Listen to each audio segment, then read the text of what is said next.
Some moments can shape an entire premiership, some can shape an entire century. European leaders descended hastily on the Élysée Palace in Paris today to wrestle with the magnitude of the problem handed to them, not just by the President of Russia, but by their ally, the President of the United States. Sowing the seeds ahead of this summit, Polish Prime Minister Donald Tusk set the tone for expectation. Vast uplifts in defence spending across an entire continent. To musi stać się teraz. It has to happen now in a very massive way. I'm talking about decisions, about financing, logistics, political decisions when it comes to the defensive capabilities of the European Union and the European countries.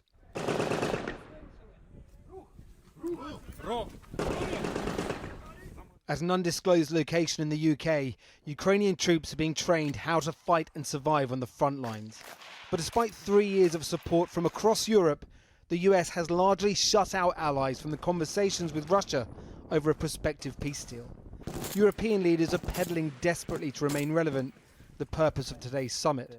But at last week's security conference in Munich, this senator and vice president of the French Defence Committee was left in no uncertain terms as to how the US views future European involvement. You have no place. There was actually a lunch called Ukrainian lunch I attended, and the special envoy by Donald Trump was extremely clear. The question was put to him, will the EU be part of the negotiations? And he said, no, you don't have... As stark as that? Oh, it was incredible.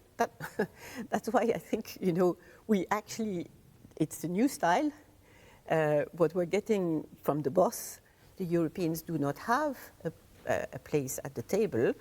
The suspicion is that any peacekeeping mission in Ukraine could rely heavily on UK troops. Troops, one former head of the armed forces says the nation simply doesn't have enough of. And despite pledges of raising the percentage of GDP spent on defence, former chiefs say the uplift needs to be major.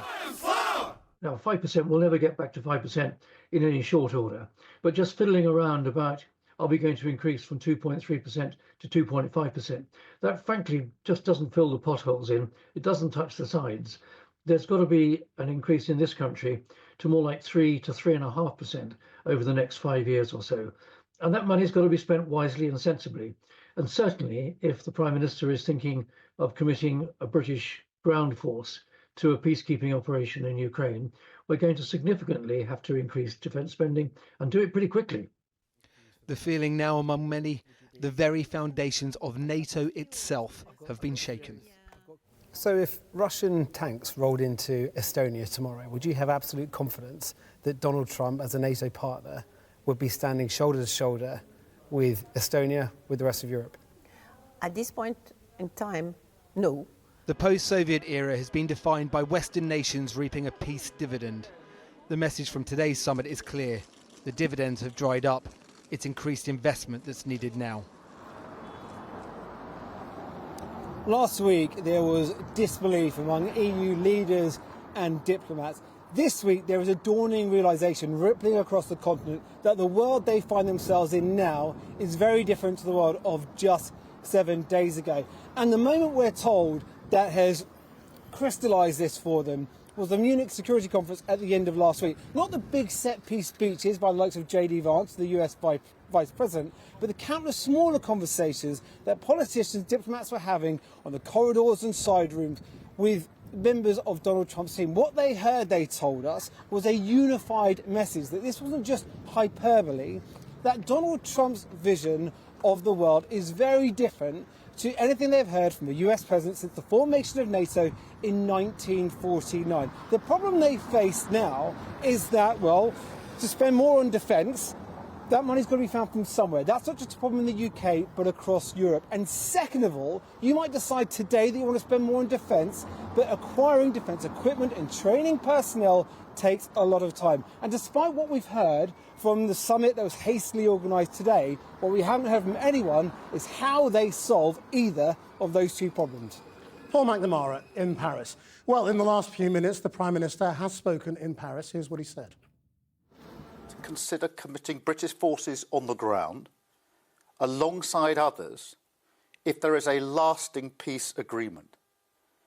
But there must be a US backstop, because a US security guarantee is the only way to effectively deter Russia from attacking Ukraine again. Well, Hannah Neumann is a German MEP from the Green Party, which is part of Germany's governing coalition. She sits on the Security and Defence and Foreign Affairs Committees of the European Parliament.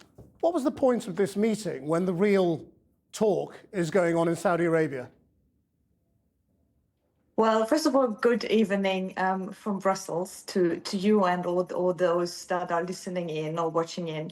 I think it was crucial after the events that have overtaken one the other last week with announcements on Thursday, Friday on the security conference, that we as Europeans, including UK, send a clear signal of where we stand, which is united, what our demands are, which is to sit at the table.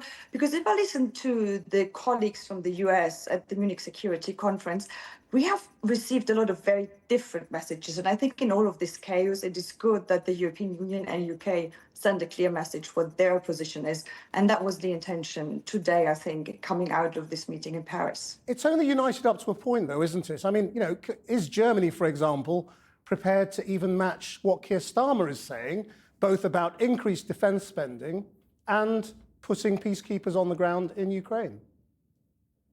I would say at the moment, four things are quite clear all across the European Union, and this includes Germany.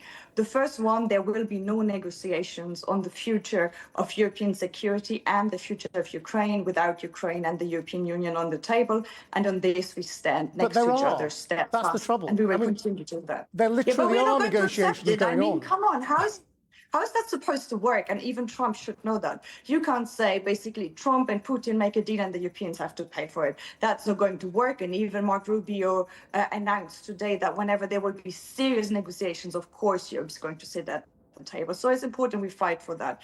It's clear that we need to increase European defense spending and defense spending in all member states. I think that one is also very clear. And it is quite clear that if certain things are needed to secure a peace deal, if ever there is a good peace deal on the table, of course, Germany and all the other EU member states will play their part, but the US also has to play theirs. Right, and what is that US part? I mean, what does a security guarantee mean when that's precisely what America is really trying to withdraw from? Well, I think that is the discussion that is happening right now. The US has sent out questionnaires to EU member states, I assume also to the UK, asking what each and every one can commit and what kind of commitment they would need from the US side. And that will be a solid base to discuss actual security guarantees, also in line with the demands of Ukraine. And of course, it will depend on what the final peace deal, if there is one, with Russia will be, what is needed, if it's troops on the ground, if it's a strengthening of the defense industry in Ukraine, if it is NATO membership, which is still on the table, if it is security guarantees in the form of EU Article 42, we will have to see. I mean, for me, the announcement of Keir Starmer might be a brave one, but it's step 6 when we are not even at step 1 right now. So I would rather say we will commit as all other EU member states will commit if the US commits. But what exactly is the content of these commitments will have to be seen. I mean, just briefly, though, are you prepared to back German defence spending going above 2%? I mean, you're struggling even to get to 2%. So where would you set it? We have to do more than the 2%. We have to do 3% for sure. Maybe it even has to go up to 3.5, but that's why we have to look at our debt break rules, where we as Greens have been very clear. The Social Democrats have also been very clear. We have seen the Conservatives more blocking that spending on defense needs to be exempted from the debt break, and we really need to step up. Hannah Neumann, thank you very much indeed for your time. Well, joining me now is the Conservative MP, Tom Tugendhat, a former security minister and former army officer who served in both Iraq and Afghanistan. What do you make of the idea of Britain committing to the principle of peacekeepers on the ground without much more detail? Well, good evening, Chris. Look, first of all, it's a little bit too soon to be certain exactly what that means. Are these peacekeepers or peace enforcers?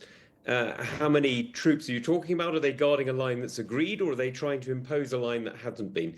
So there's an awful lot of questions still to ask before we get there. But even in the most peaceful circumstances, you're talking, the estimates that I've read, between 100,000 and 150,000 troops. Now, if you're assuming that this is a sustained operation, so you've got to number every number that you commit, you've got to multiply it by 3 to make sure you can sustain it. That means Britain would be, frankly, pretty hard-pressed to do more than 5,000 troops or so. Now, that's clearly not enough. So where are you getting the other 100, 150,000 from? Well, what's your guess? Well, I'm afraid I can't answer the question, Krish. I mean, the reality is what we're dealing with here is a simple fact, which is if you don't spend enough on defence over many years, if you don't invest in your own strategic and foreign policy capabilities, you know, you're hard-pressed to complain when those who do, like the United States, set the agenda and change the tones. Now, look, I'm not going to pretend that I particularly like the tone I heard, but the reality is the Americans have been spending and we haven't, and that means that they can choose and we can't. Right. So, I mean, what's the solution to this? Because obviously, the last time we saw peacekeeping, in a meaningful sense, was in the Balkans, and Britain got tied up in all sorts of knots, along with other international forces, over the rules of engagement as to when they could fire back, under what circumstances, and what they were doing there. So when we talk about an American security guarantee, are we saying that if European forces were to come under attack, we would need the Americans to say, we will come to the rescue? Well, Grish, that's a really good question, and it's one that I simply can't answer at the moment. It doesn't sound like that's the sort of guarantee that President Trump would be giving, or if he gave it, would live up to, does it? I mean, I've got no further information than what you've been able to glean from Munich, but frankly, it's not the kind of tone that I would be very confident of. And if countries like Poland, would we be, if they don't give us that guarantee, would we be foolish to send troops to Ukraine? Well, I think it would be very unwise to send troops to Ukraine unless we know exactly what the commitment is. And at the moment, Keir Starmer is making some rather vague promises that are going to lead others to make decisions off the back of things that he simply can't commit to. What does he mean by sending British troops to Ukraine at the moment? Does he mean sending a permanent force to enforce the treaties, or does he mean training the Ukrainians to keep their own border? I'm not at all clear what he means. And if the Americans aren't going to back us up, or depending on what he means by back us up, what does that mean? Does he think that effectively British troops are going to be a tripwire that sort of draws Ukraine into NATO? Because that again isn't clear. So look, I think that the UK should stand with Ukraine, but actually at this moment we should be learning from Ukraine. Ukraine has gone from having almost no defence industry to producing 100,000 drones a month. Here in the UK, we still don't have the manufacturing capability that keeps ourselves armed, let alone keeping Europe safe. So where should Britain's defence spending go, in your view? I mean, we just heard 3% there as a suggestion from a Green German MEP. Would you back that? Because it would mean more borrowing for Britain, wouldn't it? Well, look, I always find these sort of numerical targets slightly meaningless. What I want to see is Britain able to defend herself and to keep up with our interests overseas. Now, that means a massive investment in capabilities at home. Of course it does. But I'm afraid it also means dropping some of the things that we've worshipped at for far too long. The reality is, are we honestly going to be projecting force all the way to East Asia on a regular basis? Or should we really be focused on the strategic threats to the UK and our interests in the region? I think these are the kind of questions that this defence review that's being done at the moment needs to answer. And if we are going to answer those questions, that means taking some tough decisions on what we drop, not just what we buy. Well, you said you weren't keen on what you heard from the Americans in Munich, and we heard the fury of Sir John Major this weekend on what he thinks is a threat to democracy.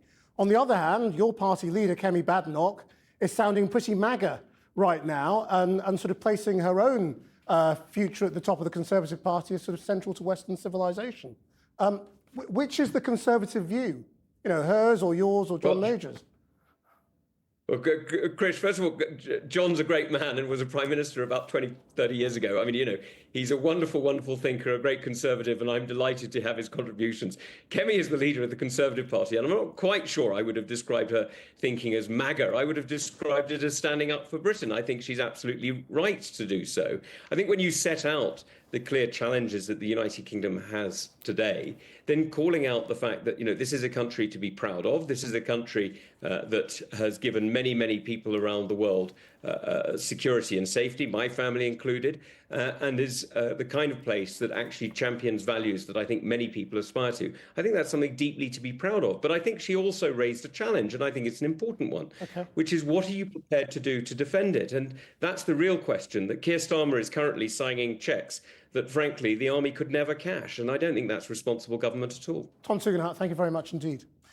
Well, all eyes now turn from Paris to Riyadh, where the US Secretary of State Marco Rubio is due to hold talks with Russia's foreign minister tomorrow. Sergei Lavrov has already rejected the idea of Moscow making territorial concessions to Ukraine or involving Europe in future peace talks. And there's no invite for Ukraine's president, who's due in Saudi Arabia himself on Wednesday. The Kremlin seems more interested in restoring full relations with the US. Our international editor, Lindsay Hilson, reports. Frenemies, or maybe just friends. Russian television showcases two world leaders meeting the moment. Europe and Ukraine are so last year. Hence the Russian foreign minister's somewhat derisive tone. The European philosophy hasn't gone anywhere, so I don't know what they would do at the negotiating table. If they're going to scheme with their cunning ideas about freezing the conflict, while actually intending, as is their custom, nature and habit, to continue the war, then why should we invite them at all?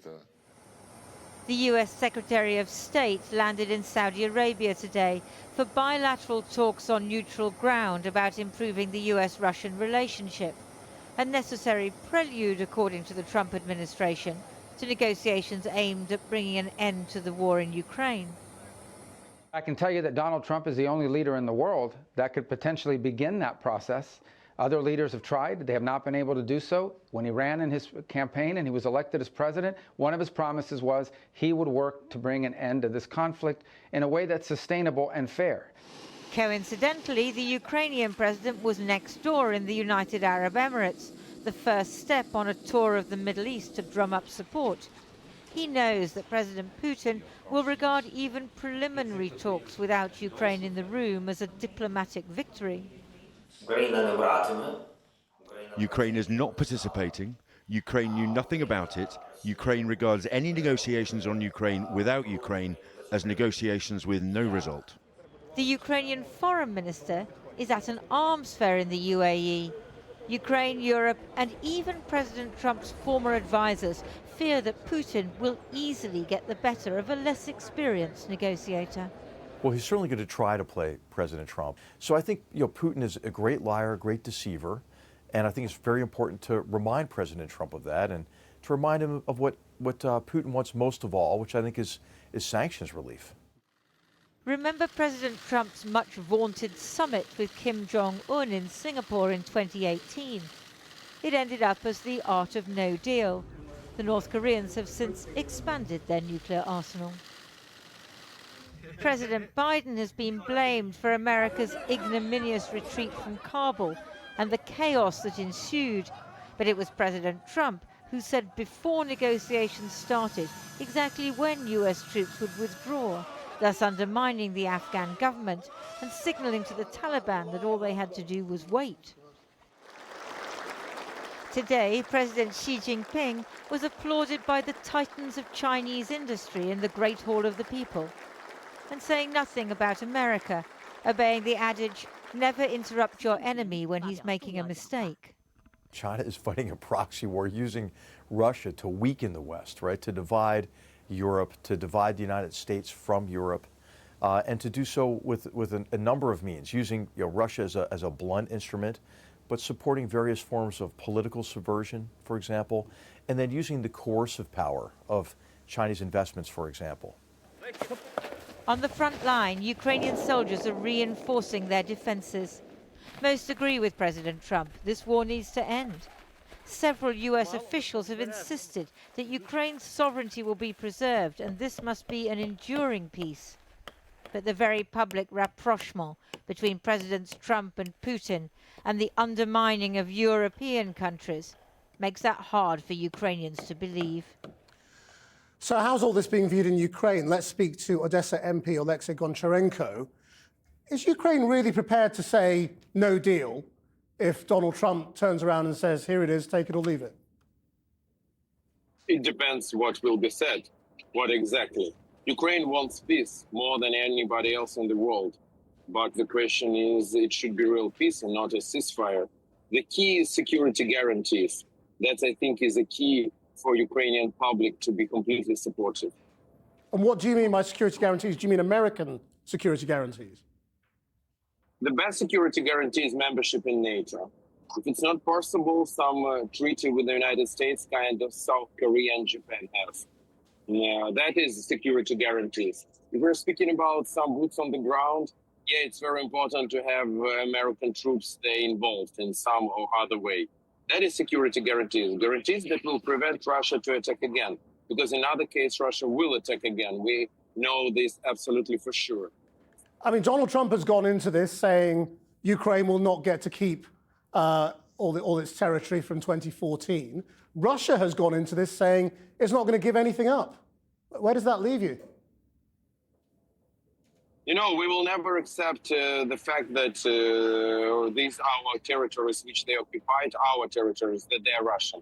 They are Ukrainian and they will be Ukrainian. But we can't regain them now. That is reality with this level of support from the West. So if we're speaking about the country, there are three main things: independence, sovereignty, territorial integrity. Independence, I think even Putin realizes that he can't wipe out Ukraine from the map of the world. So we already protected it. Territorial integrity, I think it can be possible that we will restore it sometime in future. But the very important thing is sovereignty. Sovereign right of Ukrainian people to decide where to go, to join European Union, to go to NATO. Yeah, maybe NATO will not take us today, but we need to keep this right. And also very important for us to keep our army. No demilitarization of Ukraine in any way, because that is the way to kill all of us. Right, but are you saying that you could effectively accept some sort of deal in which you are allowed to say these are the sovereign borders of Ukraine, even if you don't actually control a section of them, because they are actually occupied by Russia, and that could be a meaningful basis for a ceasefire? I'm not the president, and I cannot speak on behalf of the whole nation.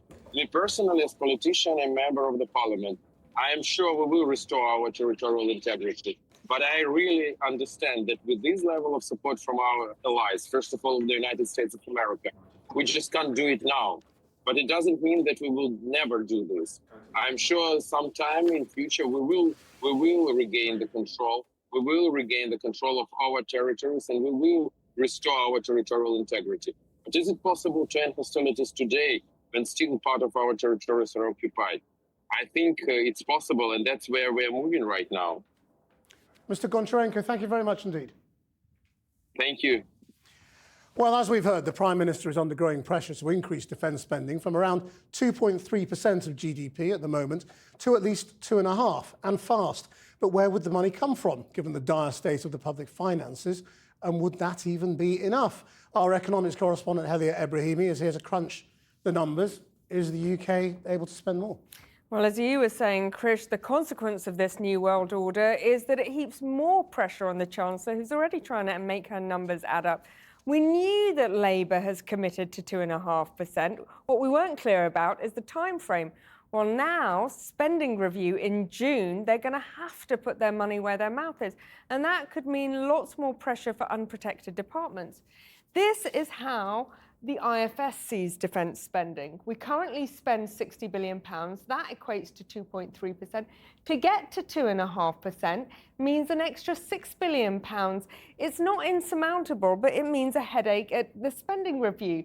But to get to 3%, you'd need an extra £20 billion. And to get to Donald Trump's number, you'd need an incredible £80 billion. And Krish, the big fiscal existential problem is that since the end of World War II, defence spending has been coming down as a share of national income, while health spending has been going up. Well, if this peace dividend is over, the problem is that health spending is going up and defence spending is going up at the same time. And if we got to 2.5%, how would that compare to the rest of Europe and America? Well, take a look at how NATO countries have been spending in the last decade. This is what they used to spend. This is what happened last year.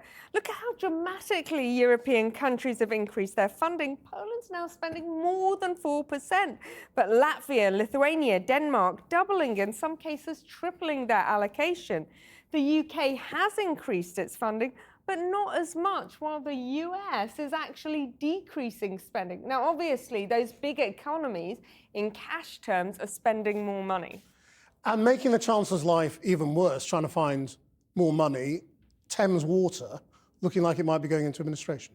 Well, yeah, tomorrow we get the court ruling about whether Thames Water can move forward with its £3 billion bailout. Now, the people behind that money include the likes of Elliott Management. Now, if they sound tame, don't be fooled. They gained almost mythical status after they put the squeeze on Argentina after the country defaulted on its debt. They've done the same thing with countless companies. People like BP at the moment, GSK, Twitter, countless football teams. And the problem is, if they don't get their bailout, the company has £19 billion of debt, and that would be headed towards the Chancellor. And that is not something she wants. She doesn't want a nationalisation. We know that the company says what they need is to be able to raise consumer prices by more than 50%. So far, the regulator has denied them that, but that too could change. Thanks, Heather.